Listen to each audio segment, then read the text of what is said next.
latest test recipe come into the kitchen yet? You mean this old thing? Yeah, but it's the worst. I've already made it. Oh, well, hold up. You want to turn that saute down to a simmer and tell me what you're talking about? What do you mean you already made it? We're a team. You know, Reese and Graham, Graham and Reese. You can't just work on the recipes without me. I'm sorry, Reese. I wasn't trying to hurt your feelings. It's not a big deal. I was honestly just trying to save your chef expertise for something that's a little more fun than today's test. Here, take a look. This thing is Snooze City, USA. Hold the holidays. What kind of a challenge is this? Couldn't we have tried something a little more difficult than a no-bake cheesecake? See, now you're feeling me. Somebody sound the alarm to wake me up because this cake is boring. Okay, my bad, Graham. I should know by now if you say it's not a big deal, then it's cooler than Frosty on a Christmas morning. You know, I've eaten a lot of cheesecake over the years. There was that one with the milk chocolate and the white chocolate and then the dark chocolate, and it was covered with Oreos and milk chocolate sauce. That cheesecake was amazing. Oh, and do you remember that time when I baked that one that was like, if a birthday cake tornado ran right into a cheesecake volcano and exploded into the best thing I've ever tasted? Oh man, that cheesecake was the best. But looking at the plan for this cheesecake, not so much. Yeah, well, I guess it's about time I get this boring, blah-de-da-de-da, no-bake cheesecake out of the oven. Stop right there, sous chef. The oven? You put this no-bake cheesecake in the oven to bake? What in the whisk happened to this thing? Well, let's take a look at our plan real quick. You put this cake in the oven, but this cake is a no-bake. So when you bake a no-bake cake, you get whatever this is. Oh, I was wondering why this thing called for ice cubes. I was thinking this would be so boring that I really didn't have to pay attention to all the details. Yeah, Graham, this cheesecake was supposed to be sitting in the freezer for the last 30 minutes. Oh no! Okay. Don't freak out. We need a plan. Let's just take it from the top. Do you mean start over? Well, that would work out for us if this cake wasn't supposed to be finished by 3 p.m.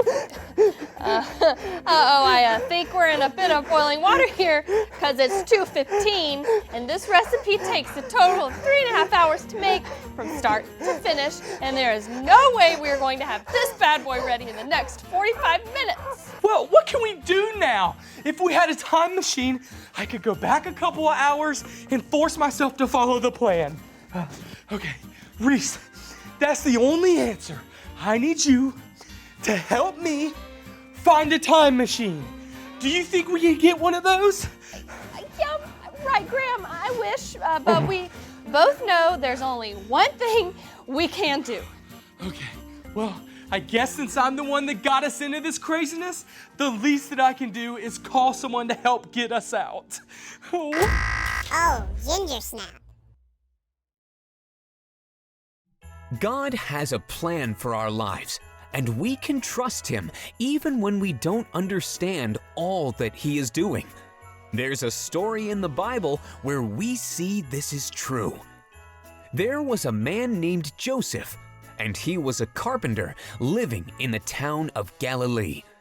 Joseph was engaged to a young woman named Mary and learned that she was going to have a baby. This didn't make him very happy, which makes sense because they weren't even married yet. You see, Mary knew this was going to happen because an angel told her it would. It was all part of God's plan.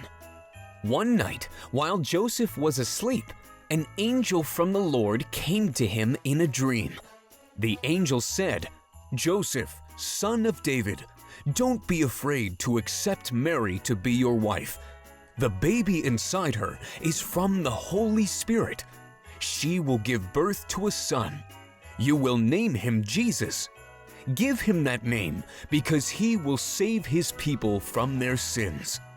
This all happened exactly how God said it would, many, many years earlier. God told his people that one day a special woman would be pregnant and give birth to a son.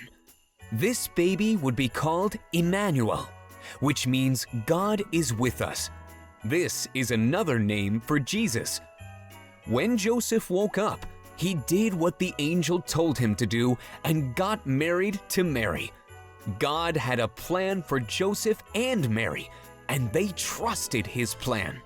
Even though you may not be sure about what God is doing through some of the crazy things happening in your life, you can trust him.